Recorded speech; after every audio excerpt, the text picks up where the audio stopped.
buenas noches tengan todos y cada uno de ustedes. Un día tan especial para el estado de Quintana Roo. No puede pasar desapercibida la institución masónica. Hoy, 8 de octubre del 2020, se cumple un año más del aniversario de la creación del estado de Quintana Roo. 46 años. 46 años que los podemos manejar de una forma esotérica dentro de la institución masónica. 4 más 6, 10. Hombre y mujer, finito e infinito la creación. Un número cabalístico que le da a nuestro estado una protección. Nos acompaña en la noche de hoy para hablar sobre temas tan importantes donde la institución masónica ha intervenido para el desarrollo y progreso de este estado. Nos acompaña el ilustre y poderoso hermano Manuel Efraín Jiménez Polanco, grado 33. Nuestro ilustre y poderoso hermano Manuel Aguilar Ortega, grado 33. Y no podíamos dejar pasar la invitación de una hermana que forma parte esencial en estos eventos, en este acontecer. Nuestra amiga y hermana Berta Medina de Cáceres, Núñez de Cáceres. Bienvenida Bertita, bienvenido Manuel, Efraín, bienvenidos a este programa. Vamos a hacer un poco de preámbulo. En 1902 fue la creación ya del estado de Quintana Roo, pero es muy importante señalar y retomar el tiempo atrás. Vamos a hacer un espacio a nuestros tiempos, vámonos hacia la cultura maya. Esa cultura maya que desde sus inicios da origen a todo este movimiento y a esta importancia que tiene hoy en día nuestro estado. Los itzaes, que desde el año 4415, después de la era de Cristo, formaron Bacalar, Sillancam Bacaal, que quiere decir puerta del cielo, Carrizos. Y desde este entonces hay que darle ese espacio, ese lugar a nuestros ancestros, a nuestra cultura, a nuestra sangre maya. Para ello tenemos a nuestro invitado especial, Efraín Jiménez, que nos va a dar un toque sobre la guerra de castas. Platícanos, Efraín, cómo se da esta guerra de castas, porque es parte fundamental del desarrollo para la creación del Estado. La guerra de castas que se inicia en 1847 con el levantamiento de que nosotros hemos denominado la raza de oro. Se hace en Tepic, antes Yucatán, porque antes era toda la península era Yucatán. Descubren este levantamiento de los mayas y los apresan algunos y otros huyen. Estaba Cecilio Chi, Jacinto Pat, May, eran los revolucionarios que tenían que ver con Señor. Eran los que iniciaron esta guerra. Posteriormente de esto se inicia una guerra de guerrillas entre los mayas y el ejército de esa época. Y hay una alternancia en el dominio de villas y de pueblos, sobre todo de Valladolid, hoy Valladolid, Yucatán. Llega en un momento en que los mayas sitian la ciudad de Valladolid y la toman. Los pobladores huyen por una parte a un poblado cercano, los descubren, los masacran. Ahí hay, por ejemplo, el asentamiento que cargan la Santa Cruz, que tiene que ver con la fundación de Cozumel. Posteriormente de esta guerra empiezan los indígenas a replegarse cada día más hacia el sur y el ejército persiguiéndolos. El ejército llega hasta hoy Felipe Carrillo Puerto a perseguirlos. Posteriormente Bacalar se llamó la villa de Salamanca y ahí suceden hechos muy desastrosos en que los mayos un domingo toman posesión de Bacalar y masacran a todos los que estaban en misa ese día y pintan la iglesia de sangre, matan niños, mujeres y todos. Esta guerra de castas, Efraín, fíjate que desde mi punto de vista no debió haber sido, ¿no? Pero es esa lucha que se dio para poder liberar a quienes en su momento estaban invadiendo. Pero hay algo muy importante aquí, muy importante, que es parte del tema del que vamos a hablar, porque después de esta guerra de castas serían guerras de guerrillas dentro de este mismo movimiento. Y estoy hablando de, en su momento, cuando esto sucede, había una relación con Gran Bretaña, que era la parte quien les donaba, los llenaba de armamentos para la lucha. Y esto pues ocasionó que se siga en un momento dado este movimiento. Y ahí es donde viene la parte de la inmersión de Porfirio Díaz para efecto de poder establecer en su momento el territorio. Pero podemos irnos todavía mucho más atrás, la guerra de guerrillas. La guerra de guerrillas llega hasta Bacalar. Y como dices tú acertadamente, los mayos se replegaban hacia las zonas sur-sureste. Esa parte estaba ya apostado los ingleses, ya habían creado Belice, ya habían creado Orinchuac, ya habían creado Corozal. Y los mayas, cuando se sentían acosados, cruzaban el río y se internaban ahí. Cuando quería pasar el ejército, los detenían los ingleses, decían, aquí ustedes no pueden pasar, pero ellos alimentaban la guerra porque ellos antes de esto explotaban toda esta zona, sacaban copre, chicle, madera, venían gentes aquí a explotar. Se habla que estuvo Adams en estas tierras viendo la producción del chicle en esas épocas. Y esto genera que México tiene que hacer un pacto con los ingleses para tratar de acabar con la guerra. Unos dicen la guerra de castas, otros autores yucatecos dicen se incendia la península. Es así como llegan a Nueva Orleans el gobierno mexicano y el gobierno inglés a firmar un pacto. Ese pacto se firma y se denomina el Pacto de Spencer. Ese Pacto de Spencer tenía unas condicionantes que debía de cumplirse para poder como poner de límite el río Hondo. El río Hondo realmente es una falla telúrica de esta parte del mundo. Se firma ese pacto y mandan a Otón Pompeyo Blanco con el barco, el Pontón armado, a vigilar y a federalizar la zona. En esta zona ya habían gentes, no era nuevo esto, habían familias de aquí de Chetumal que todavía existen. Por ejemplo, podemos hablar los Montalvo, que tenían el rancho San Luis, que producían copra. Es así como van a Belice, invitan a toda la gente que estaba mexicana y no mexicanos a que vengan a federalizar la zona. Es así como llega Otón Pompeyo aquí a esta zona en 1898 y levanta la bandera para federalizar esa zona y tener un control de lo que era el río. Con ese barco armado con metralladoras de las más modernas, en esa época iban a vigilar, y es así como termina la guerra de castas, que había durado casi 50 años desde el inicio del procedimiento, que incendió la península, que generó alternancia en el poder, muertes por todos lados. Se acalla con esto. Pero hay algo importante. El primer persona que llega a Otompe Blanco era hermano masón. Y también le ponen el nombre de otro gran hermano masón, el ilustre don Andrés Quintana Roo, que es fundador de la masonería en la península de Yucatán, con la clase de filosofía que se llamaban los sanjuanistas. Es así como llegan los masones a esta zona desde esa época. Y en 1906 se empiezan a identificar como hermanos. Pero antes la masonería no era como la conocemos, que ahora vamos a una logia, gozamos de la comodidad del aire acondicionado, sentimos, estamos seguros, estamos vigilados. Antes la masonería era de labios a oídos y la logia se armaba donde acordaban y era movible.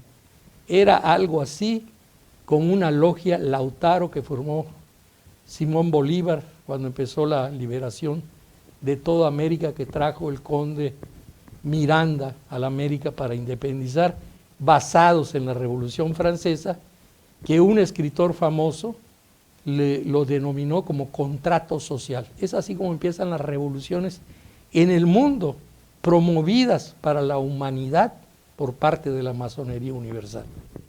Ilustre y poderoso hermano Manuel, ¿algún comentario? Miren, yo veo la guerra de castas como ese gran episodio histórico en la vida de Quintana Roo que tiene poca difusión y tiene muchísima importancia en lo que significó para la creación del hoy estado de Quintana Roo. Termina formalmente en 1901, sin embargo desde el 47 hasta 901 hay miles de muertos. ¿Y por qué se da la guerra de castas? Esa sería la pregunta. ¿Por qué se da la guerra de castas? ¿Qué sucede? Que es el único lugar de toda esta este espacio del sur-sureste en donde los mayas se rebelan.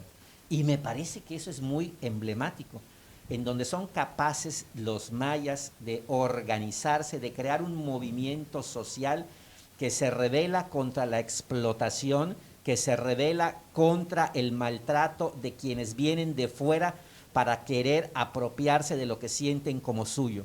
Y surge este enorme movimiento social que termina por ser reconocido por la autoridad federal, porque se les reconoce finalmente, inclusive con grados militares, a los propios mayas.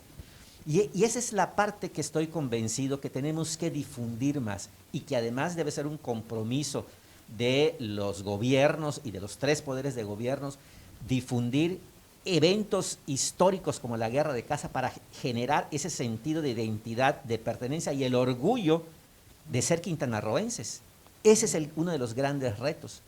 Cómo la sociedad es capaz de organizarse y ojo con esto, porque todo tiene límite y los mayas llegaron a un límite y el límite fue de decir ya no más, ya queremos tener nuestras propias decisiones y en este proceso histórico de nuestro querido estado es así como pasamos a gobierno, a territorio federal, pero no era suficiente porque necesitábamos nosotros decidir quiénes iban a ser nuestras autoridades y ya es hasta que nos convertimos en Estado libre y soberano, que entonces que sí, adquirimos un estatus para poder ser nosotros quienes elegimos a nuestras autoridades. Bueno, aunque habría que ver si realmente los que nos administran son los que quisiéramos. Antes de tocar el tema de Otompe Blanco, es bien importante, hay que retomar datos históricos también de grandes personalidades que intervinieron como presidentes de la República para efecto de dar esa conversión de territorio a Estado. No olvidemos que Venustiano Carranza en su momento retira de nueva cuenta como territorio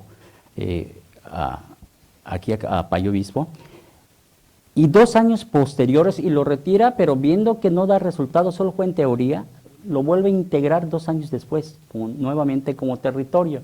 Y al final, ¿quién viene a dar el empuje total? Lázaro Cárdenas.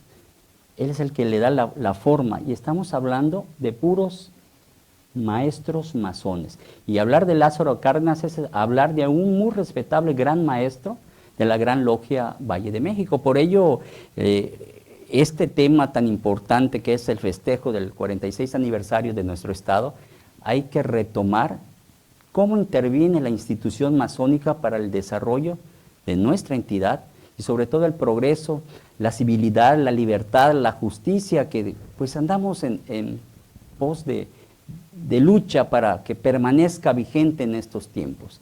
Es importante retomar en lo de Otompe Blanco, por eso la invitación aquí de nuestra maestra Berta Medina Núñez de Cáceres, porque es tataranieta de Otompe Blanco y nos quiere dar a conocer parte de la historia de su tatarabuelo, pero con escritos originales de puño y letra de Otompe Blanco. Y de las órdenes que le dieron. Las órdenes presidenciales en ese momento de Porfirio Díaz. Este es un cuaderno que escribe la tía Coco, que era sobrina nieta de Otompe Blanco, y va relatando, porque mucha gente pregunta dónde están los hijos, y hace todo el árbol genealógico, cómo llega, cómo le dan las órdenes, y todo porque vivía muy cercana a él. Sin embargo, vámonos a ir a lo que es los periódicos. Y voy a soltar un poquito el micrófono. Voy a ver si encuentro aquí, porque desconocía que nos íbamos a ir por esto, por las órdenes. Esta es la biografía de Otompe Blanco. Vamos a ver si estoy buscando un periódico.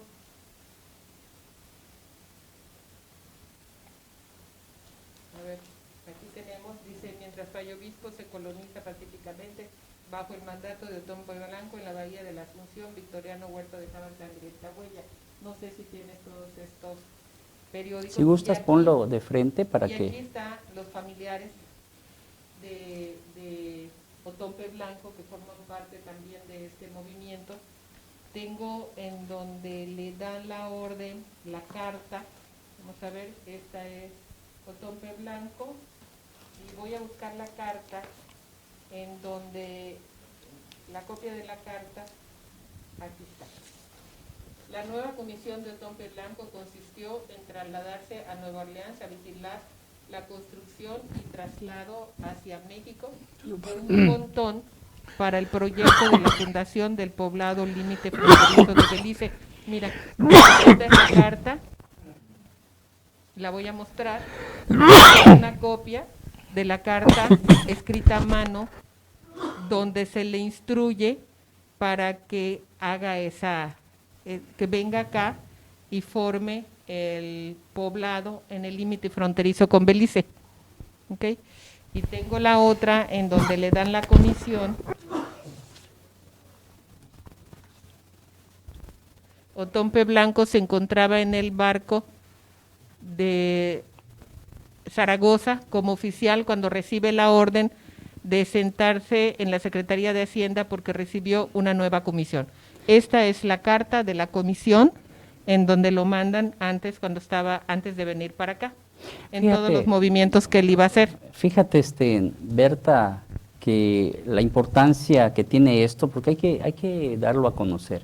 Esta importancia radica en que Otón P. Blanco, Núñez de Cáceres, pues es un masón, y su presencia aquí fue para meter orden, cuidar los límites de la frontera, porque habían los intereses políticos en su momento y económicos por parte de Porfirio Díaz, y de esta manera también Porfirio Díaz hace la negociación con los ingleses para terminar con esta problemática y dejasen de venderle a los mayas en su momento el armamento a cambio de que nuestro país, por esa firma de convenio de Porfirio Díaz, entregarle recursos naturales a Inglaterra, a Gran Bretaña.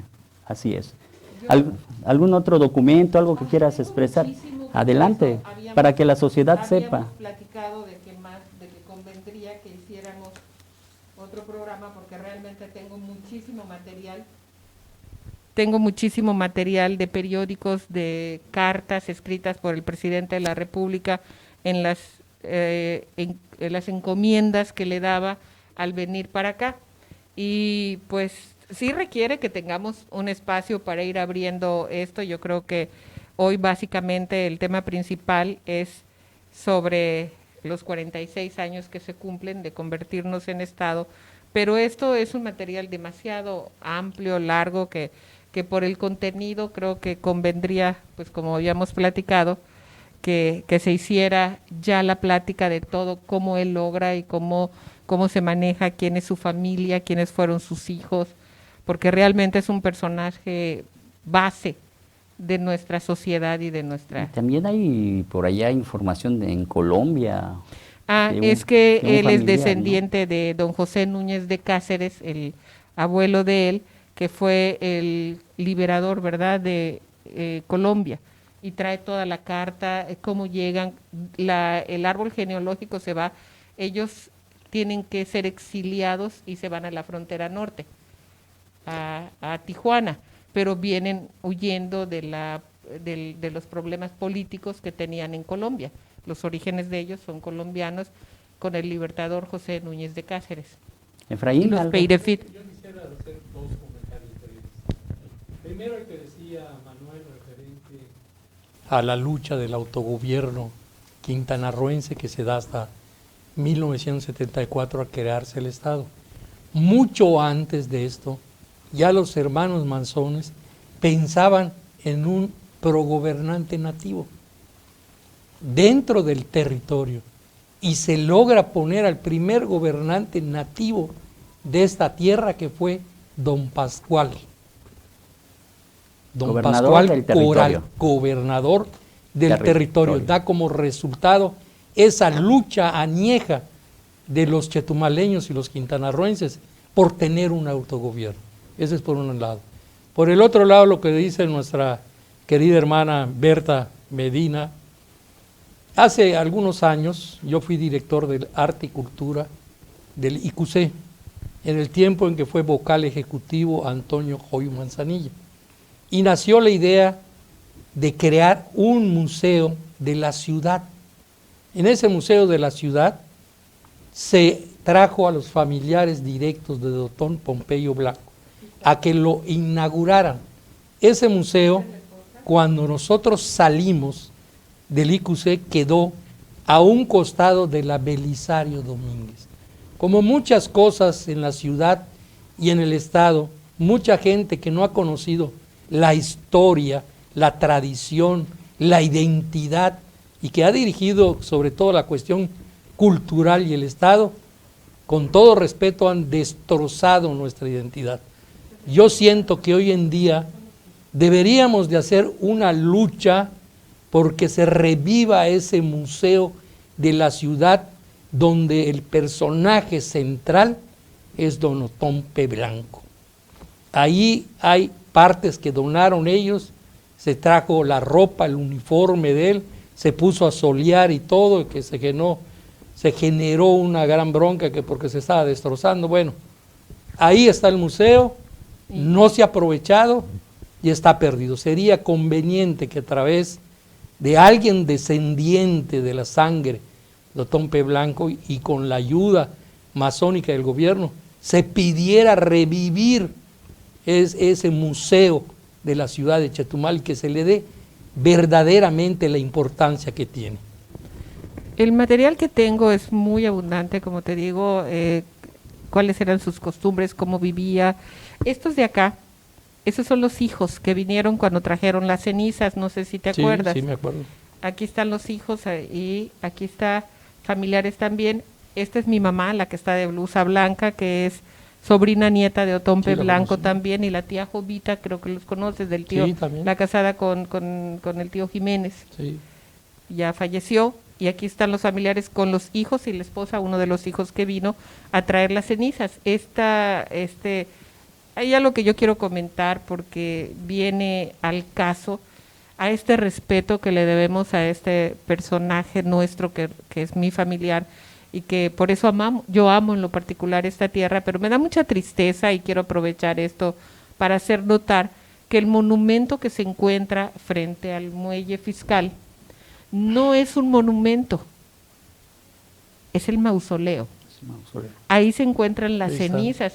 En esta foto se ve cuando extraen las cenizas de la Ciudad de México, las traen, hacen guardia, ¿te acuerdas? Durante el gobierno de Mario Villanueva, hacen guardia y lo llevan ya al mausoleo que estaba listo. Y con tristeza debo de reconocer que en muchas ocasiones he visto que hacen bailes festivos, y aquí debe ser solamente bailes, no deben ser nunca bailes, aquí deben de ser homenajes a la bandera o cosas que sean relacionadas con el respeto a la patria o el respeto al personaje que se encuentra allá, porque es como un cementerio, están sus cenizas ahí, y pido a las autoridades que, pues muchos no saben, piensan que solamente es su figura, y ahí están sus cenizas.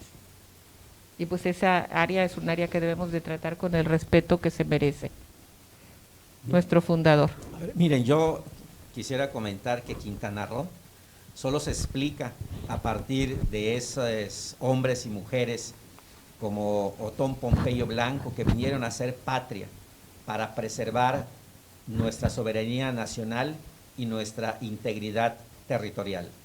Y cabría comentar que cuando estuvo por aquí don Otón Pompeyo Blanco, tuvo que hacer una enorme labor para que se poblara este espacio territorial, me refiero al antiguo payovismo. Tuvo que invitar a muchas mexicanas y mexicanos que se habían ido a Belice con motivo de la guerra de castas.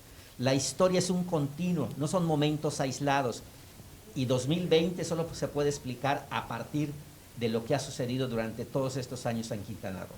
Y entonces ese humanismo que se demostró con los primeros pobladores del hoy Quintana Roo, es lo que tenemos que recuperar, es lo que tenemos que reivindicar, los que vinieron aquí cuando no había zona hotelera, cuando no había toda esta parte turística, a construir el Quintana Roo que hoy tenemos. Y por eso es importante las fechas históricas, y por eso es importante que haya políticas de difusión cultural que nos generen identidad, pertenencia y orgullo de ser quintanarroenses. Y Vamos. te quiero comentar, era tanta su convicción de poblar esta área que invitar a las familias beliceñas. Él se casa con, él y su primo José Núñez de Cáceres se casan con dos mujeres que vivían en Belice.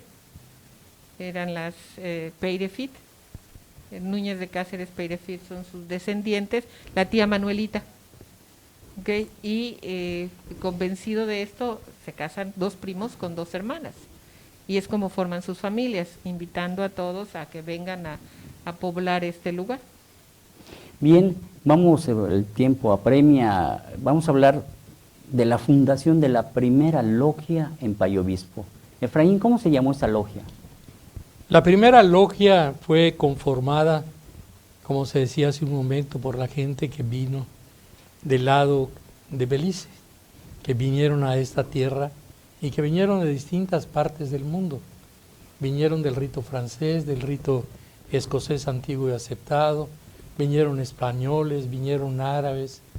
Posteriormente en los trabajos se realizaron, se empezaron a identificar, y es así como ellos deciden elevar columnas o levantar columnas de la primera logia masónica que se llamó Luz y Progreso de Payo Obispo.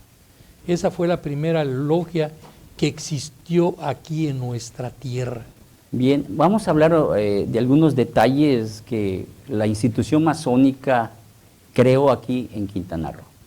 La Cámara Nacional de Comercio es una de ellas, la Asociación de Hoteles, la Asociación Pro Territorio, El Comité Pro Territorio.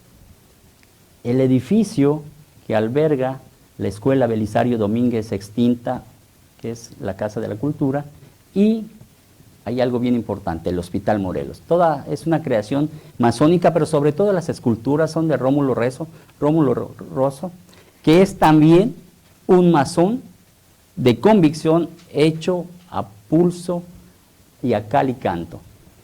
Algo más para concluir este programa, Si te el tiempo apremia. Ya para despedirnos, si te pones a revisar todas estas figuras, se pueden encontrar ocultos discretos, digamos la palabra, muchas figuras masónicas. Si los vas a analizar. En todos los eventos, así es. En todas sus figuras, En todas en las todo lo figuras que él que están, hacía. las esculturas. En alguna había signos masónicos que están o en la vestidura o en un rincón, algo así. Yo fui una vez a verlo y encontré coincidencias, y se encuentran escuadras, se encuentran compás o algo así, discretos. Si pasas rápido no lo notas. Tienes que bajar, analizar y buscar. Mira, querida hermana, perdón, poderoso soberano. Dos cosas así breves para no alargarse, porque hay mucho que contar y mucho que narrar a este respecto. Otompe Blanco es el ícono de nuestra identidad. Lo debemos de ver así. La primera logia masónica de la ciudad de Payo Obispo aglutinó todas las corrientes. En ese entonces, esa logia inicia a un miembro de la familia Villanueva y a un miembro de la familia Madrid, que están en una fotografía, no sé si la están pasando. En esa fotografía está el doctor Wagner, que fue uno de los primeros médicos de la ciudad.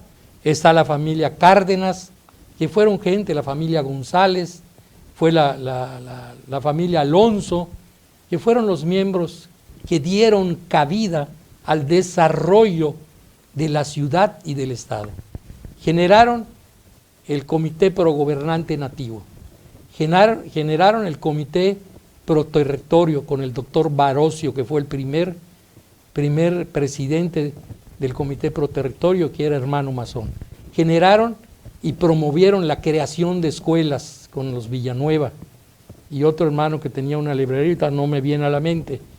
Todas esas obras fueron obras masónicas que generaron el desarrollo del Estado y no se ha reconocido esa gran labor que ha hecho la masonería en bien de la población y en bien de la humanidad, cumpliendo con los ideales masónicos de generar obras de bienestar y de humanizar a nuestra tierra.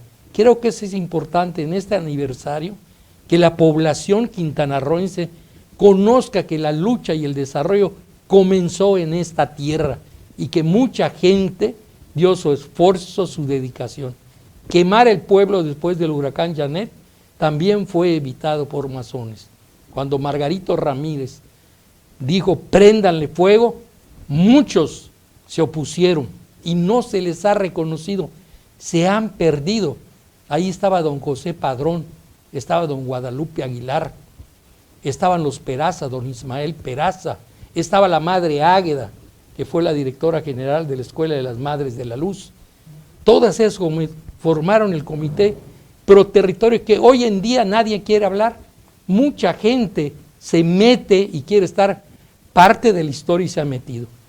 A mí me da gusto, alegría, que hoy en día, por ejemplo, nuestra hermana Berta esté aquí en representación del linaje de Otón Pompeyo Blanco. Ellos también son linaje de la fundación de la Asociación de Hoteles y Moteles del Sur en 1986. Todo eso generó un gran desarrollo humanitario que estamos disfrutando nosotros ahorita como hijos, como ancestros de esos hombres, y que hay que reconocérselo. Nada más el reconocimiento cultural ha sido de política, no de realidad. Todos esos hombres tenemos que darlos a conocer, tenemos que informar a las generaciones. A mí me da alegría que la gente descendiente de esos, aquí nuestro hermano, ilustre y poderoso hermano, es descendiente de don Manuel Aguilar, también fue parte de la fundación de la Asociación de Hoteles, hombre trabajador, dedicado, que generó toda una riqueza, pero que a base de esfuerzo, dedicación y de trabajo. Eso es lo que promueven los masones, no el atraco, el abusismo, el arribismo, el oportunismo, sino el trabajo y la dedicación. Para cerrar este programa, vamos a hacer un comentario breve de los constituyentes del 74 que también forman parte de la institución masónica. Es muy importante: Villanueva Sansores, Pastrana, el químico Pastrana, estos hermanos que hicieron el himno. Está Mario Ramírez Canul. Entonces, bien importante que nuestro Estado se ha forjado, se ha formado desde sus inicios a través de una estructura sólida, de una identidad de libertarios, de progresistas, de la institución masónica. Importante recalcar que la institución masónica, como una institución filantrópica, filosófica, liberal, progresista, no solo en nuestro Estado, en nuestro país y a nivel internacional, mundial, ha hecho de nuestra humanidad una humanidad mucho más perfecta. Antes de despedirnos, agradecerles al ilustre y poderoso hermano Efraín Jiménez, Manuel Aguilar y la maestra Berta Medina Núñez de Cáceres, su aportación a este programa. Nos hubiese gustado tener un poco más de tiempo para hablar más, y sin antes despedirnos, por nuestra patria chica, por el honor, por nuestra orden, la orden masónica, por nuestro Dios, luchemos incansablemente por alcanzar el desarrollo, el progreso, la libertad y la justicia de nuestro Estado. Nos vemos en el siguiente programa. Muchas gracias.